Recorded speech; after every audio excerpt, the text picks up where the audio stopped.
Historia de Jabobo, tomo 3, volumen 2, tercer libro de los reyes de Jabobo, capítulo 10, el terrible final del rey Josué VIII.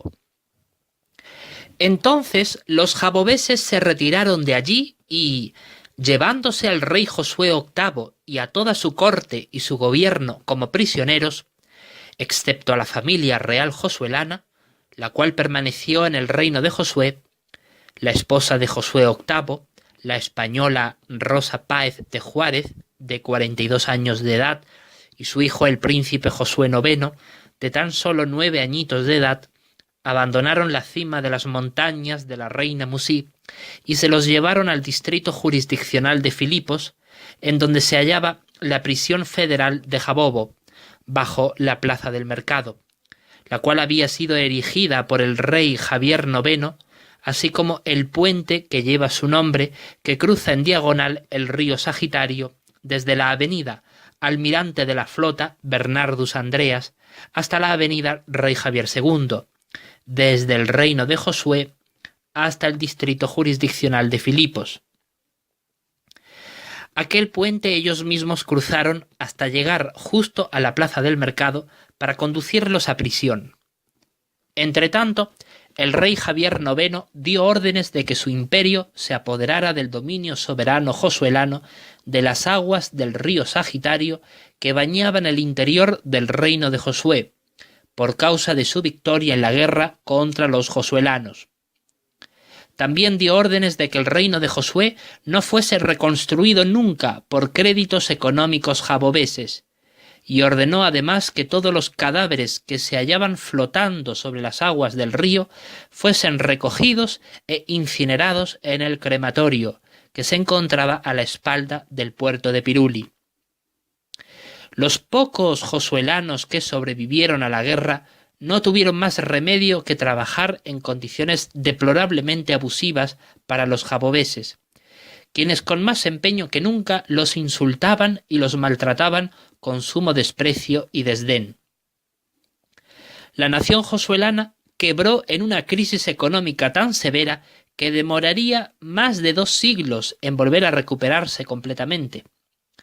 Los jabobeses eran, por lo tanto, quienes controlaban los pocos sectores económicos e industriales que aún funcionaban en el reino de Josué. Por su parte, las autoridades jabobesas condenaron al rey Josué VIII y a todos sus colaboradores gubernamentales a permanecer encerrados en prisión como culpables de instigar la guerra entre su pueblo y Jabobo, y pensaron seriamente en aplicarles la pena de muerte como castigo por ello. Cuando esta noticia llegó a oídos de la comunidad internacional y de la ONU, condenaron la Segunda Guerra Sagitaria y la declararon ilegal y abusiva. Pero como el imperio de Jabobo ya era para aquel entonces la tercera potencia mundial, seguida del gran gigante asiático y del imperio angloamericano, el cual último ocupaba la supremacía como superpotencia, no le aplicaron sanciones económicas o administrativas en el gobierno de las Naciones Unidas. Pero sí le exigieron la liberación del rey Josué VIII,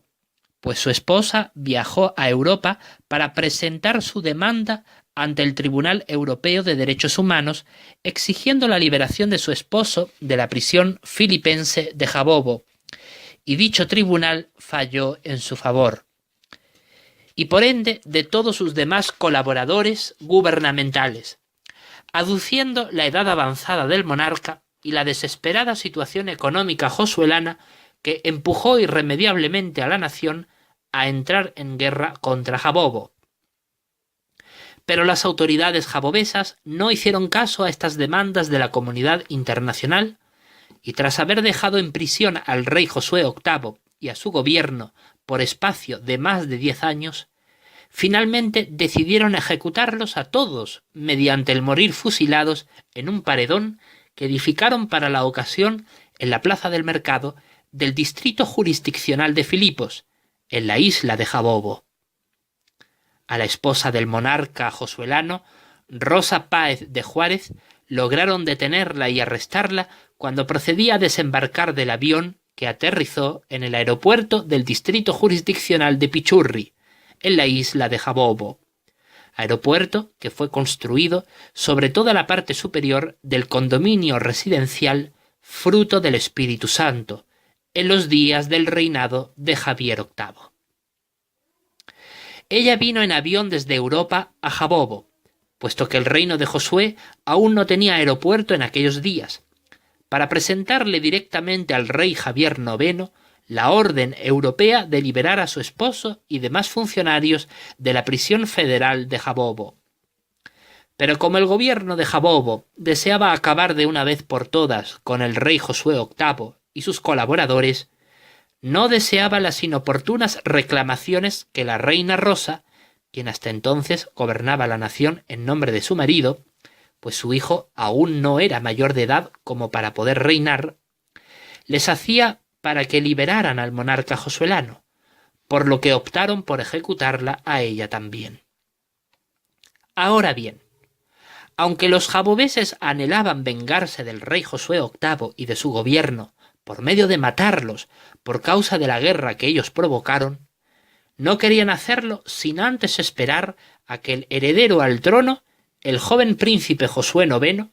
cumpliese los 20 años de edad para que pudiera gobernar y llegar a ser rey sobre su pueblo, el reino de Josué.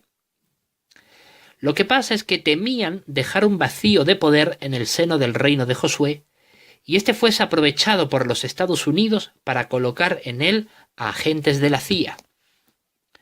Por eso, cuando realmente llegó aquel año, prepararon el patíbulo y el paredón de fusilamiento para ejecutar al rey Josué VIII, a su esposa y a todos los demás miembros de su gobierno, un total de 124 almas. Muchos de la alta sociedad jabobesa y josuelana se hallaban presentes para la ocasión, ubicados en sus respectivos asientos en las gradas erigidas en la plaza para la ocasión, con el rey de Jabobo y toda su corte y su familia ubicados en el centro de las mismas gradas. Y el rey Javier IX no mostró compasión alguna por su envejecido primo ni por todos los demás que le acompañarían en la trágica muerte. Ordenó que el príncipe Josué IX acudiese a la ejecución de sus padres y demás funcionarios josuelanos. Y cuando efectivamente lo condujeron hasta allí, el rey Javier IX comenzó a exclamar ante toda la multitud allí reunida: «¡Pueblo de Jabobo! Estas personas van a ser hoy ejecutadas por nuestros soldados escogidos para fusilarlos, como castigo severo e inolvidable por haber provocado injustificadamente la Segunda Guerra Sagitaria contra nuestra gran nación. Este escarmiento público servirá de advertencia contra todos aquellos que osen hoy o mañana o en un futuro alzarse en armas contra nuestro imperio de Jabobo». Y dirigiéndose al rey Josué VIII, el rey Javier IX le dijo: «Tú, oh primo mío, sí, tú no conoces el honor. Te arrastras ante mí en la hora de tu muerte, rogándome clemencia a fin de salvar tu envejecida alma de la muerte, cuando el caso es de que, aun si no te mandara morir fusilado, tú mismo morirías en tu vejez debido a los muchos años que tienes de edad. En vez de morir con dignidad como un rey derrotado que eres, manipulas a tu esposa para que te libre de una muerte segura. Pero nada de lo que has tramado ha tenido éxito alguno. Ni tu Segunda Guerra Sagitaria ni tus tramas para librarte de la muerte han conseguido alcanzar tus objetivos. Ahora pues, entrega tu corona a tu hijo ahora mismo y muere con honor, o enviaré a tu hijo a morir junto a ti y a tu reino mismo lo reduciré a un montón de cenizas».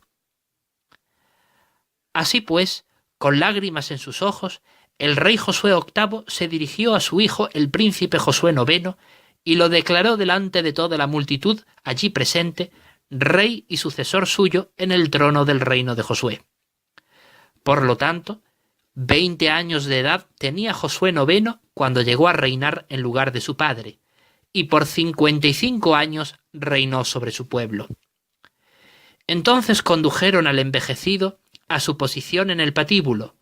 y al joven rey Josué IX lo obligaron a presenciar la muerte de sus padres, aunque él mismo no quería y se resistía a ello con todas sus fuerzas. De esta manera, cuando estuvieron a punto de ejecutarlos a todos, el anciano Josué VIII gritó junto a su esposa: «¡Larga vida al reino de Josué! ¡Muerte a Jabobo!». Tras eso, los soldados les dispararon a todos ellos con muchísimas balas, de modo que perecieron al instante y se derrumbaron al suelo en un sobrecogedor charco de sangre. Aquel cobarde acto de venganza jabobés selló para siempre el odio que enfrentaría durante los siglos venideros tanto a los josuelanos como a los jabobeses entre sí. Después de aquella ejecución, el gobierno jabobés ordenó incinerar los cuerpos de los fusilados, a excepción de Josué VIII y de su esposa, los cuales fueron enterrados junto a sus antepasados en la cámara funeraria josuelana de los reyes josuelanos, excavada en la ladera oriental de las montañas de la reina Musí en tiempos del rey Josué II. Por su parte, el rey Josué IX regresó a su nación, devastada por la guerra, con una población totalmente diezmada y arruinada económicamente, y ocupada por la constante presencia militar jabobesa en la zona, así como por los barcos jabobeses que surcaban aquellas aguas que ahora les pertenecían. Prácticamente, él gobernaría a una nación fantasma, cuya economía estaba en manos de los jabobeses y su déficit presupuestario provocaría su total colapso financiero. Por eso, después de transcurrir los primeros años del reinado de Josué IX, los jabobeses decidieron por mandato de su soberano, el rey Javier IX, abandonar a su suerte la economía josuelana, que ya prácticamente era inviable en el aspecto lucrativo. En consecuencia, permitieron que judíos procedentes del Estado de Israel emigraran al reino de Josué para morar allá, invertir con su capital en negocios y trabajar a fin de que ellos mismos, por su propia cuenta, pudieran ir poco a poco reconstruyendo la ciudad.